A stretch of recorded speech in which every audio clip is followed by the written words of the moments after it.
Assalamualaikum Sobat Muslimah, kembali lagi bersama aku Aisyah dalam program Teman Curhat. Aku kamu curhat bareng yuk. Sebelum lanjut video ini, jangan lupa klik tombol like, komen, dan juga subscribe channel ini. Dalam episode kali ini, kita akan membahas mengenai hopeless. Kira-kira apa sih hopeless itu? Hopeless adalah rasa putus asa atau perasaan yang hilang. Nah, sahabat muslimah, pasti kita semua pernah nih merasakan yang namanya kecewa ataupun putus asa dalam hidup kita, terutama dalam akademik, karir, pertemanan, keluarga, dan banyak hal. Langsung aja kita dengarkan cerita ataupun curhatan dari sahabat muslimah yang tergabung dalam Muslimah Daily Community tentang hopeless ini. Langsung ke curhatan yang pertama. Pernah sekali curhat ke teman yang kita percaya, tapi malah dia ngaduin ke orang lain. Sampai pada titik itu bikin aku hati-hati banget buat curhat sama siapapun. Sampai sekarang bahkan bisa dibilang masih trauma. Wah, memang ya kita harus hati-hati nih sahabat muslimah untuk bercerita, apalagi yang mengandung aib atau rahasia pribadi nih. Kadang teman pun menurut aku nggak bisa 100% kita percaya. Makanya aku pun juga pernah merasakan apa yang sahabat muslimah rasakan. Ibaratnya kita curhat ke teman kita awalnya awalnya cuma satu nih, tapi bisa jadi teman kita itu menceritakan atau menyimpulkan cerita kita yang satu ini menjadi beraneka macam ragam. Jadi kayak udah diolah gitu. Makanya aku dari situ udah warning banget nih, besok-besok kayaknya emang harus cerita ke orang-orang yang memang aku benar-benar percaya bisa menjaga cerita aku gitu, walaupun nggak tahu ya di belakang kita seperti apa. Tapi balik lagi, ini pelajaran nih buat kita semua. Misalnya kalau memang benar-benar kita merasa ada masalah besar yang butuh teman cerita, ya udah sekarang kita cerita aja sama Allah dalam sholat kita, dalam sujud kita, dalam sepertiga malam. Toh itu lega banget, kamu mau nangis jadi-jadinya silahkan.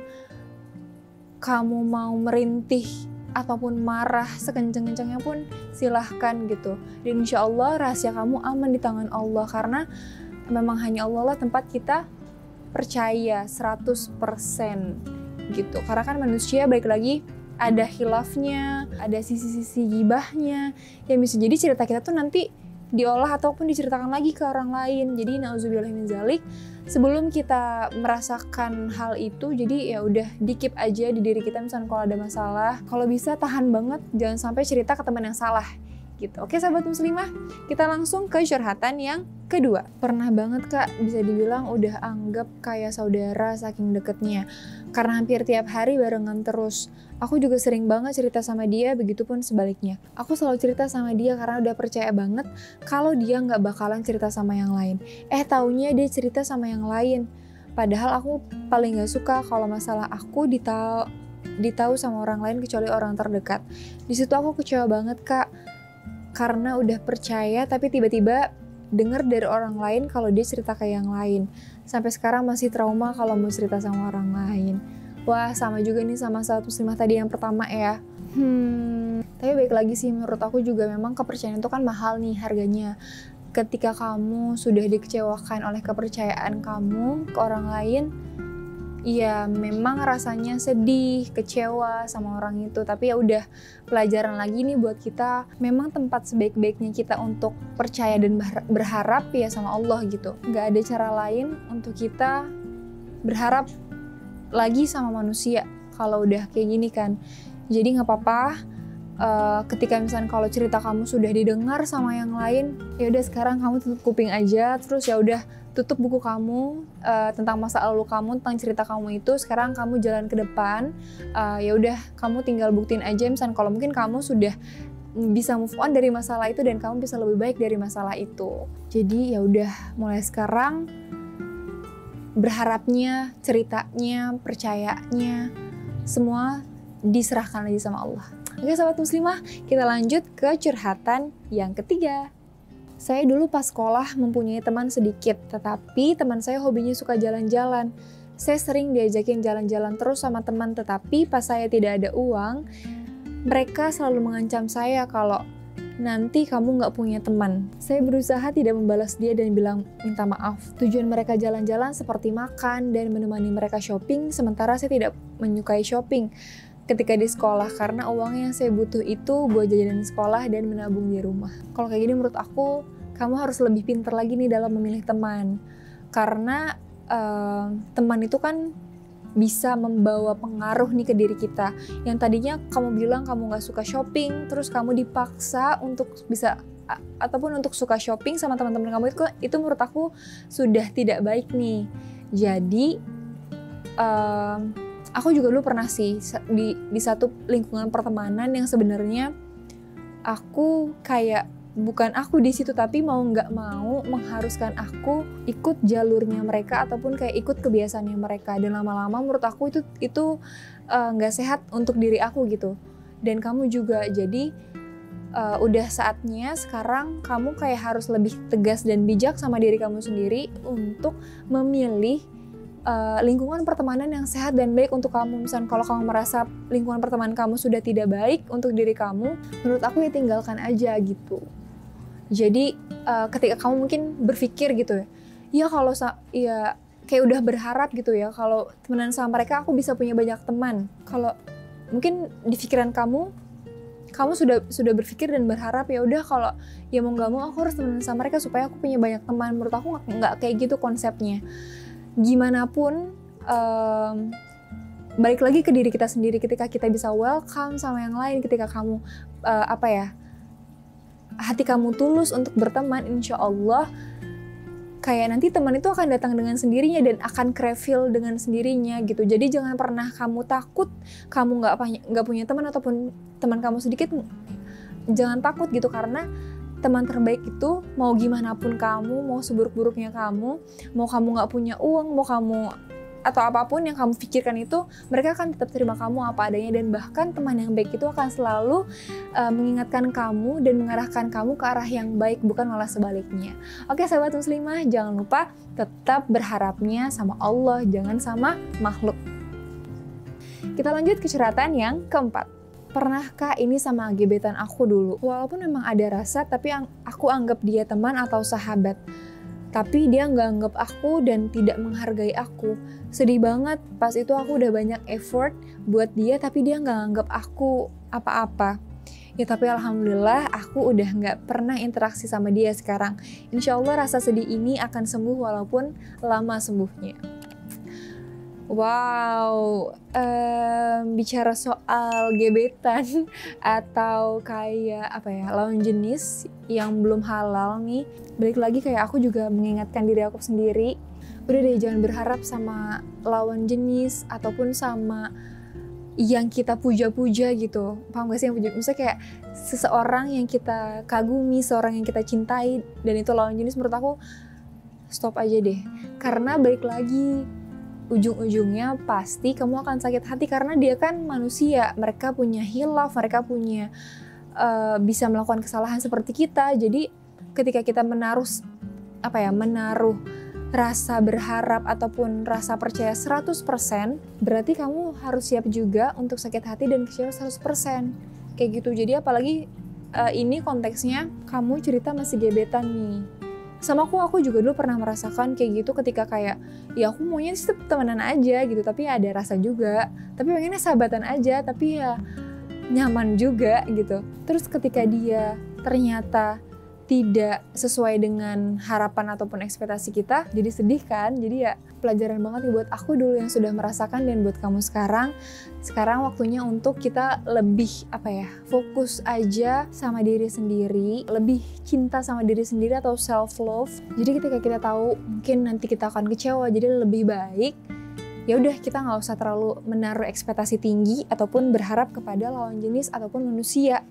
Kayak gitu, karena menurut aku lebih baik kita mencegah daripada mengobati. Kita lanjut ke curhatan yang kelima. Dulu sewaktu SMA punya teman, kalau ada tugas kelompok apapun kami selalu sekelompok, tapi terkadang aku merasa tidak dianggap teman. Soalnya pendapatku seperti dipandang sebelah mata. Dan kalaupun ada acara hangout gitu pun aku nggak diajak. Kadang aku bertanya apa ya salahku. Kalau kayak gini aku tahu nih, karena dulu aku juga pernah nih pas masih zaman-zaman SMP atau SMA gitu. Bisa jadi mereka memilih kamu satu kelompok dengan kamu, mungkin bukan kita suuzon ya, tapi mungkin karena memang mereka tuh ada niat terselubung nih di kamu gitu. Jadi buat kamu jangan pernah berpikir kayak apa ya salah aku, jangan. Karena menurut aku di saat kamu sudah di saat kamu sudah baik sama teman kamu dan dalam tugas kelompok itu misalkan ada pembagian tugas kelompok nih dan kamu sudah mengerjakan tugas kamu, itu udah cukup kok buat aku gitu. Dan di saat kamu lagi acara hangout kamu nggak diajak, ya udah.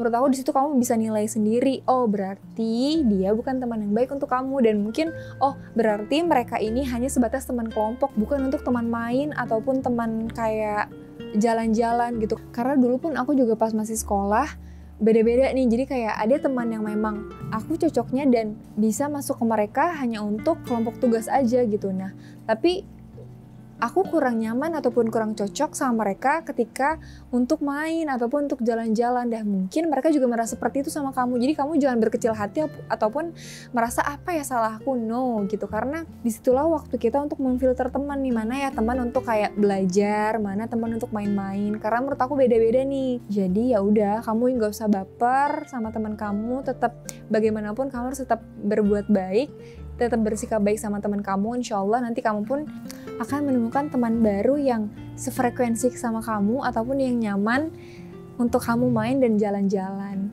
Gitu sahabat muslimah. Jadi keep positif ya. Kita lanjut ke curhatan selanjutnya. Hai kak, mau curhat sedikit. Kali aja ada teman yang senasib, tapi insya Allah semuanya pada ketemu dengan teman-teman yang baik ya. Amin. Alhamdulillah saya itu orang yang mudah berteman dengan siapapun. Benar-benar nggak ada tipe-tipe teman yang harus gimana-gimana. Kalau dia emang nyaman dan nyambung pas ngobrol, ya lanjut terus mainnya. Dan saya suka mendengarkan apapun yang mereka curhatkan saat kita ngumpul. Alhamdulillah saya dapat teman yang baik-baik pula dan gak neko-neko. Akan tetapi sering juga saya merasa kalau teman-teman ini kadang suka berbeda. Entah itu asalnya dari diri saya sendiri yang terlalu sensi atau bukan, dan feeling saya tentang ini biasanya sih selalu tepat. Pasti kalau mereka udah beda gitu, ada aja omongan jelek yang mereka dapat tapi nggak klarifikasi sendiri ke saya. Apa info yang mereka dapat tentang saya itu benar atau enggak. Tapi saya di situ mencoba untuk ikhlas dan sabar. Curhat lagi ke Allah yang bisa membolak-balikan hati hambanya. Sembari introspeksi diri, kali saya masih ada hilaf dengan teman-teman.